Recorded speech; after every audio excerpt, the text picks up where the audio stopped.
கிருபையும் இரக்கமும் தயவும் பரிசுத்தமும் உள்ள நல்ல ஆண்டவரே, இந்த காலையில கர்த்தர் எனக்கு செய்த எல்லா உபகாரங்களுக்காய் நான் அவருக்கு என்ன செய்ய முடியும், என்ன செலுத்த முடியும்?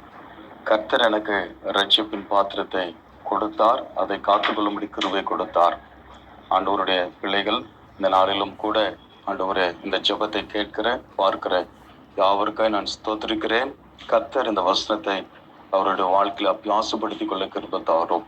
சங்கீதங்களின் புஸ்தகம் 116:13 வசனத்துல சொல்லப்பட்டிருக்கு, ரட்சிப்பின் பாத்திரத்தை எடுத்துக்கொண்டு கர்த்தருடைய நாமத்தை தொழுது கொள்ளுவேன்.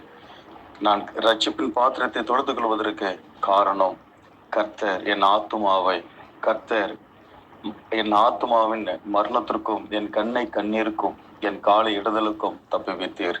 இதுவரையும் தப்புவித்தவர் இனியும் தப்புவிப்பார். அந்த தேவன் எனக்கு செய்த உபகாரத்திற்கு நான் என்ன செலுத்துவேன்? என் ரட்சிப்பின் பாத்திரத்தை எடுத்து அவரை தொழுது கொள்ளுவேன் என்று சொல்லி நாங்கள் ஜெபிக்கிறோம். ஆண்டவரே, இதை பார்க்கிறவர்களுக்கும் இந்த வசனம் பிரயோஜனமும் ஆசீர்வாதமாய் வைத்துக் கொள்ளும். இந்த நாளிலே ஒவ்வொருடைய வாழ்விலும் நன்மைகளை காண, சமாதானங்களை காண கிருபை தாரும். இயேசு நாமத்தினால் பிதாவே, ஆமென்.